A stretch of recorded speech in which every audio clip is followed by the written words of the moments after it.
이 중국 사람들도 인구가 많아요. 예. 자, 어제 나온 보도 가운데 네. 가장 핵심적인 것은 조지호 경찰청장 관련된 내용이 아닌가 싶어요. 6번이나 윤석열 전화해가지고 국회의원 체포해라라고 닥달을 했다는 겁니다. 네, 그러니까 지금 검찰에서 조지호 청장이 했던 이야기이기 때문에 더욱더 좀 핵심적으로 우리가 봐야 될 부분이 있는 것 같고요. 네. 윤 대통령은 지금 의원 체포 관련해가지고 그런 적 없다라고 계속 잡아대고 있지 않습니까? 네. 근데 지금 관련해서 홍정은 전 차장만이 아니라 지금 방첩사에서 확보된 그런 증거 내용이라든지 그리고는 이제 조지호 청장은 직접 윤 대통령과 통화를 해서 이런 이야기 들었다라고 하는 것이기 때문에 네. 그 가치가 엄청 크다라고 볼 수 있습니다.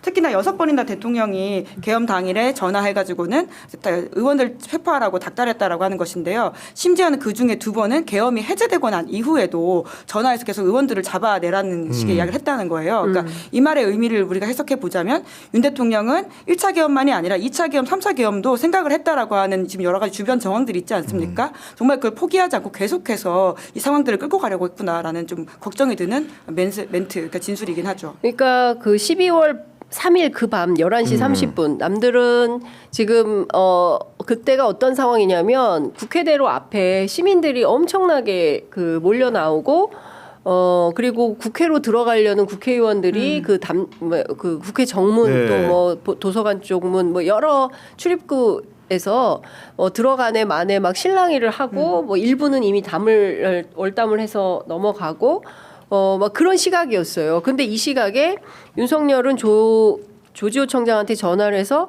조 청장 지금 국회에 들어가는 국회의원들 다 잡아 체포해 불법이야 이런 말을 했다는 거 아닙니까? 그러니까요. 네. 예. 불법은 본인이 한 건데 그러니까요. 말도 안 되는. 아니 그러니까 그 조지호 청장에게 대통령이 했던 지시 같은 경우에는 이 사건의 총체와 다름이 없습니다. 경찰의 역할이 하는 것이 국회 외곽에서 통행하는 국회의원들이나 시민들을 단속하는 역할을 한 것이고요. 실제로 대통령의 지시를 통해서 체포 지시를 받은 당사자이기도 하고요. 거기에 더하면 여인연정 반첩사령관이 직접 명단을 불러줬기 때문에 명단에 대해서도 진위를 파악할 수 있는 핵심적인 인물입니다. 그렇기 때문에 조지호 청장의 진술이라는 것은 이번 계엄 사태의 위법성과 위험성을 적확하게 설명해주는 총체자적인 역할이다. 이렇게 평가를 할 수 있을 것 같습니다. 네. 네. 그러니까 이제 굉장히 윤석열이 굉장히 다급하다라고 느꼈다는 거예요. 그러니까 뭐라고 얘기를 하냐면 저 같으면 지금 몇 명 잡았냐, 왜 안 잡았냐, 뭐 이렇게 이제 이런 말을 했을 텐데 그런 얘기는 안 하고 빨리 가서 잡아라 체포해 불법이야 이런 얘기를 했다는 거고 똑같은 내용과 톤으로 계속 지시를 했다 6차례나. 그러니 대통령이 계속 전화해서 잡으라고 하니까 어떻게든 잡아야 되는 거고 당시에 조지호 그다음에 홍장원 그리고 여인영 이렇게 세 사람이 체포 명단을 가지고 어떻게든 빨리 그 한겨레 단독 보도에 따르면 1차 체포자가 1조 예. 모두 14개 팀 2조로 나눠서 했는데 방첩사 간부들이 한 진술을 종합해 보면 1조는 이재명, 우원식, 한동훈 체포를 맡았고 2조는 조국, 김어준, 김민웅 이렇게 이제 핵심으로 빨빨 잡아야 됐다라는 거죠. 그러면 이제 이 체포 인원들을 잡기 위해서 국회를 통제해야 되고 그 통제하는 상황에서 곽종근 사령관 그다음에 김현태 707 특임단장은 소통하면서 국회 봉쇄를 어떻게든 해야 될 것 같고 그러면 전기를 끊으랴 테이저건을 쏘랴 그렇죠? 공포탄을 쏘냐 막 이렇게 하는데 김현태 단장이 너무 사람이 많습니다. 이거 안 됩니다. 그러니까 약간 전기 끊어봐라고 해서 실제로 국회 3층에서 이제 로텐도울에 사람이 굉장히 많은 걸 확인하고 도로 지하로 내려가서 실제로 전기를 끊었던 거 아닙니까? 5분 계엄 해제 40초 동안 직후이긴 하죠. 그렇습니다. 그러니까 당시에 그날 그 현장에 있었던 국회 보좌관 말이 진짜 큰일 날 왜 이러지 거죠. 여기 갑자기 불이 왜 이러지 이런 예. 생각을 했다는 거예요. 예. 자기 목격자라고 어제 네. 저한테 얘기를 하던데 그러니까 지금 생각해 보면 다 이렇게 상황을 종합해 보면 이 사람들 굉장히 긴박하게 어떻게든 이 계엄을 성공하지 않으면 안 된다라는 절박함과 뭐 이런 게 있었던 겁니다. 그러니까 조지호 경찰청장이 결국 그런 상황 속에서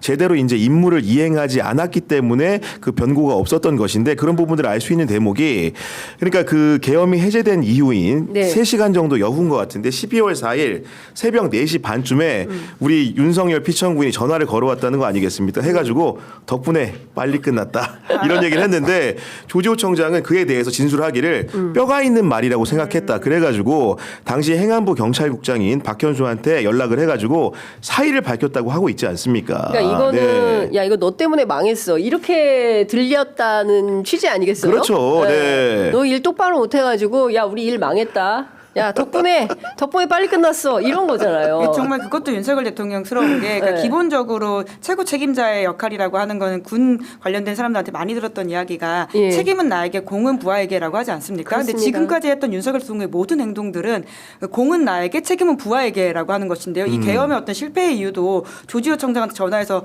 덕분에 잘 끝났다 빨리 끝났다라는 식의 이야기가 정말 아니, 황당하기 그지없는 한 말도 거죠. 못하면은 예. 김용현만도 못해요. 김용현도 끝난 다음에 뭐라고 했습니까? 중과부적이었다. 그렇습니다. 예. 결국 그 얘기는 뭐냐면은 본인이 도모했지만 그 적은 수의 인원 때문에 못했다 이런 건데 이분은 덕분에 빨리 끝났어.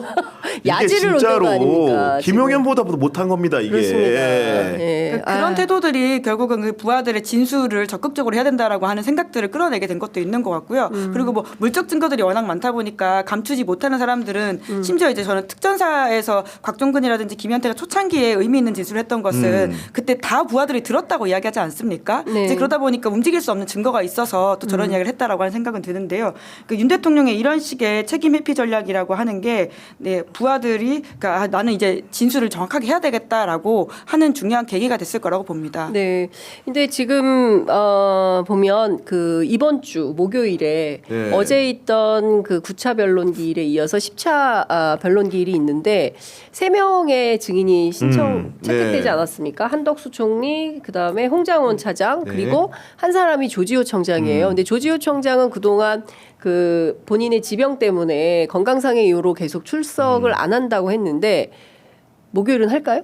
그러니까 결국은 이제 혈액암으로 투병 중이고 이미 2차례 불출석 사유서를 제출했고 어제 같은 경우에도 헌재에서 동부지검에 촉탁을 한 거죠. 강제 구인을 해달라고 했는데 거기에 대해서도 일단은 불출석 사유서를 낸 상태이기 때문에 헌재 재판부의 의중이 굉장히 중요해진 것으로 보이고요. 본인 자체는 나갈 수가 없는 상황이다. 제가 알기로는 얼마 전에도 항암 치료를 받은 것으로 알고 있는데 그런 건강상으로 굉장히 어려운 상황인데 그렇다면 왜 이렇게까지 불러달라고 지금 윤석열 거예요? 측이 요구하는가 예. 이 부분을 구독자들이 궁금해하실 것 같은데 예. 뭐냐면 아까 말한 대로 예. 헌재는 피의자의 진술 조서의 증거 능력을 인정하겠다고 밝힌 상태입니다. 예. 거기에 대해서 이의 제기를 했지만 받아들이지 않은 상황이고요. 아까 이제 장윤선 선배나 이제 김은지 기자 소개한 것처럼 조지호의 워딩이라는 것은 당일 계엄 상황에서 피청구인 윤석열이 얼마나 위법하고 위헌적인 지시를 했는지가 고스란히 담겨 있는 총체입니다. 체포 지시부터 국회 봉쇄까지 모든 게 다 담겨 있어. 백과사전 같은 진술이거든요. 만약에 이부를 불러가지고 신빙성을 탄핵하는 반대 신문 기회를 얻지 못할 경우에 결국은 피신 조서의 증거 능력이 그대로 인정이 될 것이고 이것 그대로 증거로 받아들여지게 되면 윤석열의 파면은 피할 수가 없다고 판단을 했기 때문에 길을 쓰고 불러달라고 지금 하는 상황인 겁니다. 이게. 네. 그러니까 어떻게든 그 자기의 책임을 모면코자 끝까지 그 아픈 사람도 불러내가지고 여기서 딴소리를 하게 만들어서 그 일테면은 이미 검찰에서 진술한 내용을 탄핵하고자 하는 전략 작전이다. 네, 그런 차원의 연장선에서 말씀드리면은 지금까지 저희 헌재에 대해서 어떻게 보면은 그 청구인 측에서는 여러 가지 절차나 제도에 대해서 비판을 삼가고 있는데 저는 개인적으로 어떻게 그 대통령이라는 사람이 면전 앞에서 증인들을 세워놓고 그 증언을 하게 하는지에 대해서는 근본적인 의문이었고 예. 사실 그 부분을 따져 물었어야 했다는 아쉬움이 좀 있습니다. 왜냐하면 그 예를 들면 이진우 사령관이나 여인영 사령관도 검찰 진술했던 내용들을 동호반복적으로 못하는 이유가 그 앞에 누가 앉아 있습니까? 그렇죠. 내란 우두머리 추계가 앉아 있는데 네. 아무리 지금이야 본인 구속 상태고 서로 이익이 중요하다고 할지라도 그런 말이 안 되는 겁니다. 아니 저는 네. 홍장원 차장처럼 아주 꼿꼿한 그런 그 국정원 전직 블랙 요원도 대통령 앞에 딱 서니까 이 사람이 허리 굽혀서 인사하고 아니, 그러니까요. 그리고 난 네. 다음엔 약간 이게 말이 떨리더라고요. 그러니까 그 강직한 생각을 갖고 있어도 이게 쉽지가 않은 거예요. 왜냐하면 그동안 오랫동안 상하 관계에서 또 상명하복을 해온 특히 군인들 아니겠습니까? 아주 습성화돼 있죠. 예, 네. 그래서 위의 명령을 불복종하면 이거 큰일 나는데라고 눈치가 얼마나 보이겠어요. 근데 이제 그렇게 재판을 하니까 참 뭐 아니, 그리고 가림막이라도 설치를 좀 네. 해줘야 되는 거 아닌가. 거기 더해서 이제 마지막까지 윤석열 측이 요구하는 건 다 받아준 게 예를 들면은 그날 당일에 이제 오전에 재판이 있으니까 본인 형사 재판에 공판 준비 기일이 1회가 있다는 것 아닙니까? 통상적으로 공판 준비 기일에는 피고인이 직접 나가지 않습니다. 통상적으로 변호사들이 절차적으로 이렇게 증인 신문하고 뭐 진술 조서에 대해서 동의 부동의 이런 걸 따지는 거기 때문에 본인이 나가더라도 할 얘기가 없어요. 그럼에도 네. 불구하고 그 재판이 있다면서 기일을 미뤄달라고 한 것인데 네. 그걸 이제 재판부가 수기 결과 원래 오후 2시로 했는데 좋다.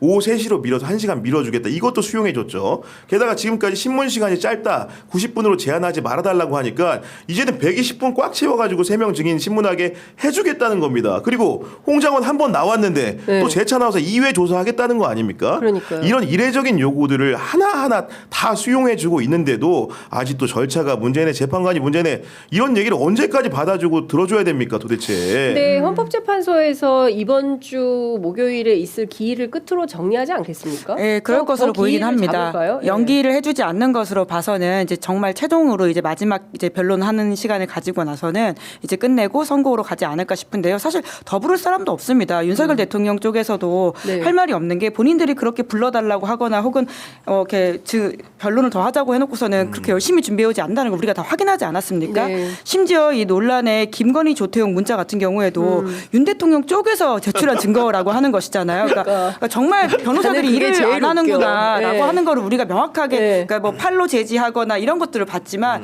이 상황 자체가 얼마나 블랙 코미디인지를 네. 본다면 변론 더 잡는 게 사실 윤 대통령한테 더 좋지도 않습니다. 네. 얼마나 준비 안 하고 있는지가 법대위에서 보는 재판관들 눈에는 더 잘 보이지 않겠습니까? 솔직히 말하면 좀 한심할 것 같아요. 네. 자기들이 요청한 증거 목록을 보고 국회 측 대리인들이 아주 깨알같이 분석을 변호사들이 정말 일을 잘하시더라고요. 네. 그래서 찾아낸 거 아닙니까? 그래서 그건 굉장히 엄청난 뉴스예요. 그러니까요. 맞아요. 네. 영부인이 무슨 자격으로 정보수장인 그 국정원장한테 국정원장한테 문자를 문자를 보낸다는 게, 보내니까 네. 근데 거기다 대고 당황한 것 같아. 조태용 원장이